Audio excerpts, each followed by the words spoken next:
let's see if we've got questions from the floor. We have a roaming microphone, and you need to speak into this, and I probably will need to repeat the question, but there must be questions. Press for time, so anyone that has a question, speak one. I see one there. You see, I'm short-sighted, so I can't see anyone raising a hand. Is someone wishing to speak? I can speak. Yeah. Hi, I'm Mick. I too value the Cheryl Boulez Ring production very much, and in a sense, you know, it was a sort of Marxist intervention thing, wasn't it, in a way? In a sense, there's a sort of class historical leitmotif, if you like, to the production as a whole. And I was interested in the way that that's one of your favourite productions. At the same time, you're drawing, as Derek was saying, as it were, existential readings out of that reading of Wagner. How do you see them in relation to one another? No. I think that, again, with Chéreau, one should do the same, if you agree, as with Wagner. That is to say, not to play too much this Marxist aspect or whatever. I mean, it's not, I mean, it's much deeper. The one thing that should be emphasized, and this would have been, how to put it, the greatest Marxist achievement of Chéreau Boulez's version, is that it made it clear who Hagen is, that they detected in Hagen the first portrayal of a fascist, proto-fascist demagogic leader. It's definitely this dimension need. You know, the way, you must know, of course, if you saw it, the way they staged this Hagen, Hoi-Ho, the manor roof, call to men, you know, it's really like a demagogue gathering the poor working class and so on and so on. Hagen, who is precisely, you know, it's the weak, the strong second man who supplements the weak king, the weak ruler and so on. It's really, this is something ingenious. He was the first one to notice. So this is again one wonderful way of retroactively, but I think not falsifying him, reading Wagner. How this simple story of anti-Semitism doesn't go. You know, this simple reading as some, otherwise detailed analysts try to prove, because Hagen is pale and it's alone, they claim, the cliché of the masturbating Jew, no? I claim that it doesn't work, it doesn't convince him. It's much more intelligent to detect in Wagner, again, the first populist, the first kind of a demagogic right-wing populist leader, whatever you want. So there are these aspects, but how should I put it? I think that the greatness of Chéreau Boulez's reading, it's precisely that it's in the best sense of the word. Otherwise, I don't like the term Freudo-Marxism, you know, because Freudo-Marxism means bullshit. I'm saying this insofar as I'm a Lacanian and a Marxist. You know why is Freudo-Marxism so popular? Because it allows Marxists not to think. They have their analysis, and then, of course, things didn't turn out the way they should have. No? There was no revolution and so on, and then they say, oh, but this is because we are also manipulated by ideology. Turn to Freud, he will explain you how. No? So instead of confronting the failure of their own analysis, they need the help of psychoanalysts, though it's bourgeois manipulation and so on. So but nonetheless, in the best, Freudo-Marxist said, in the sense of precisely, to put it in theoretical terms, showing how, in order for Marxism to really work, you need psychoanalysis and vice versa and so on. And this even holds literally. For example, that's why I'm also, for almost personal reasons, so attached to Chéreau Boulez's ring, because one of his 3-4 advisors, was François Regnault, a Lacanian. This is like our ring also, Lacanian ring, in a way. But I don't, on the other hand, I don't fetishize it absolutely. For example, maybe correct me if I'm wrong, but if I'm informed correctly, and also, according to my limited knowledge, the best, not only the best, but the only really impressive ring of the last decade or two is that Stuttgart opera ring. And it also has this same, at the same time, social historicizing, let's call Marxist dimension, and the other one.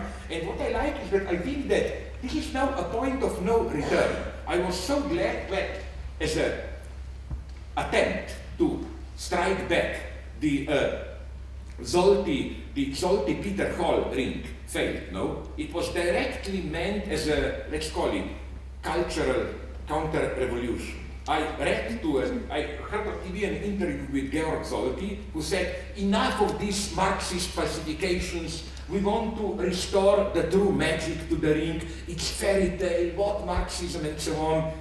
The wonderful irony was that if something is missing from Zolty Peter Hall ring, it's precisely the magic, as they put it, no? That's why, what, if you ask me, I admire so much, I wonder if you would agree, in Boulet's Cherot ring. On the one hand, you get all this, let's say, Verfremdung, extraneation element, you know, modern dresses, the three Rhine girls are prostitutes, and so on. But isn't it, at the same time, it works at the most naive level of emotional identification. It works so wonderfully, like, I totally agree with you, the last half an hour of Valkyrie, Brünnhilde pleading with Wotan. I know of no other staging where, my God, you almost, I mean, both are very good also at actors, Donald McIntyre and Winnie Jones and so on. Isn't this a miraculous achievement? You see, you can have both. You can have all this modern alienating... I'd say that when you said that the Sieglinde and Siegmund is the only love music in the ring, that in a way that scene with Wotan and Brünnhilde is like another love scene, and of course they are related, so for Wagner it could be a love scene. Absolutely, so I think that like Siegfried is like the second best, it's like Walter von der Vogelweide in Meistersinger, no? Sure. The true love is there. Let's get another question, but you'll have to see who it is. I'm useless. This is called embroidered the blind man. Okay, yeah. Aha, yes. Oh, can we get the Yes, I must criticize you now. You didn't do your homework. As a good communist, if you are, you know what a good Stalinist thinks. We love spontaneous debates, but to prevent enemy provocations, spontaneous debates should be especially well prepared. So you did the homework of distributing and so on. I did plan people in the audience, but I can't see them. Just thinking about sort of broadening the musical sort of sphere a bit to a band from your own country, Slovenia, Laibach. Do you notice any Wagnerian elements in their performance? I have recently, as it's well known, minor problems with Laibach, because for my taste, they joined a little bit too much the power gang state. Like, for example, all of a sudden, some 5 years ago, they started to worry that their recognition to Slovene independence is not recognized enough, you know, like they wanted to get some official recognition and so on, so I had some problems, but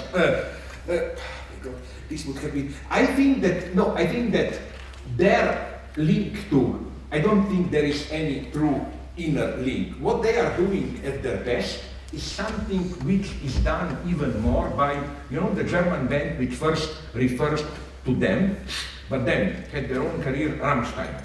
I'm a Rammstein fan. Why? You know them with them. What are they apparently doing? People, idiot liberals, say, oh, they are imitating these totalitarian rituals, but how do you know that people will learn that it's iron? And this typical liberal feel, will not there be some young people who will fall for it? They will not see the irony, they will really get identified and so on. I think they totally miss the point. You know what they are really doing, I claim? Something like, a very brief story, don't be afraid, it will be too long. In southern Austria, there is a province called Carinthia, Kärnten. There they had a beloved politician which recently died, Jörg Haider, no, who built also his career on, totally stupid, on the fear that we Slovenes are threatening Carinthia, that we want it back. So some 15 years ago, his big, Jörg Haider's Volkspartei, Freidemokrat, his big formula was Kärnten bleibt Deutsch, which means Carinthia will remain, stays German. And then some leftists had a wonderful idea. They published ads in newspapers against, but not with some complicated Marxist analysis and so on. What they did is just, they took this phrase, Kärnten bleibt Deutsch, and supplemented it with obscene slide variations, like the big whole page ad which says Kärnten bleibt Deutsch, Kärnten bleibt Deutsch, Kärnten bleibt Deutsch, and so on. Just obscenities. This is, I think, what Rammstein is really doing. Like taking a totalitarian motive, but, you know, it's a little bit, to give another example of what he is already doing, Chaplin in The Great Dictator. You know, focusing on these obscene moments in Hitler and making it seem ridiculous in this way. So I think this is exactly what they are doing, and I think it's a very effective way. It's not distanciation, it's you make it seem ridiculous by getting even closer to it. Like, because Hitler's ideology functions if precisely all he was even worse than me in these hysterical tics and so on, Hitler, if all this is somehow covered by an official ideological project, but the moment you see what Hitler is really doing too closely, he becomes ridiculous. Adorno, here let's say a good word about Adorno, he had in his early talk about the psychological structure of fascist propaganda, he has a wonderful observation where he says that, and this many of patriarchal critics of modernity should learn the lesson, that totalitarian leaders like Hitler, they are not paternal figures, they are no longer father figures. And he points out how the way Hitler appears, it's more a kind of a mixture of obscene magician and impotent, furious child. It's as if he first stages some kind of hysterical explosion and then becomes a magician controlling himself. The logic is absolutely not that one. So again, I think that this fear, but are Leibach or Rammstein, will they nonetheless seduce us into... So where I don't agree with Leibach is that when they were asked this stupid question, no, how can we be sure that you really don't mean it? In the last 5 years, in their interviews, at least in Slovenia, they fell into the trap of taking this reproach seriously, and in a series of interviews they were saying things like, basically, the message was, no, don't worry, we are really good liberals, we are just making fun and so on. That was the end of the world to me, no? Okay, well, look, I think one short question, provided it's not what's your favourite to colour both or of us. something. Simple question like, how can you be so amusing and at the same time so intelligent? You know, like simple questions like this. Someone has it written down on a piece of paper somewhere. Please. Anyone quick. But to make you glad, you know. I can see someone. Microphone over there, please. I agree with you that the end of the ring is, in a way, rejects Schopenhauer, in that it's not about withdrawing from the world, that it is, in fact, life-affirming. But I think that in using love to explain the ending, you're using something that Wagner also excised from the ring, from Brunhilde's final monologue. Yeah, but okay, I didn't have time to develop it because the whole point would have been what kind of love. I think that, don't be afraid, it's not love like I like you and so on. It's love, you know, if it's Christian love, the Christianity I had in mind is, you know, like when Kierkegaard in his works of love has a wonderful line which makes my Stalinist heart beat like crazy, where he says, true love for the neighbor is that you are ready to kill your neighbor out of love for the neighbor, no? Or it's love, you know, when Christ doesn't only say love your neighbor, blah, blah, blah, he also says, I don't bring love and peace, I bring sword, I bring division, and so on, no? That was the love I had more in mind, you know, this kind of a cold, cruel love, cold, cruel love. Political love, in the sense of, you know, Che Guevara said, you have to kill, but you have to kill with love. Quote from another great thinker.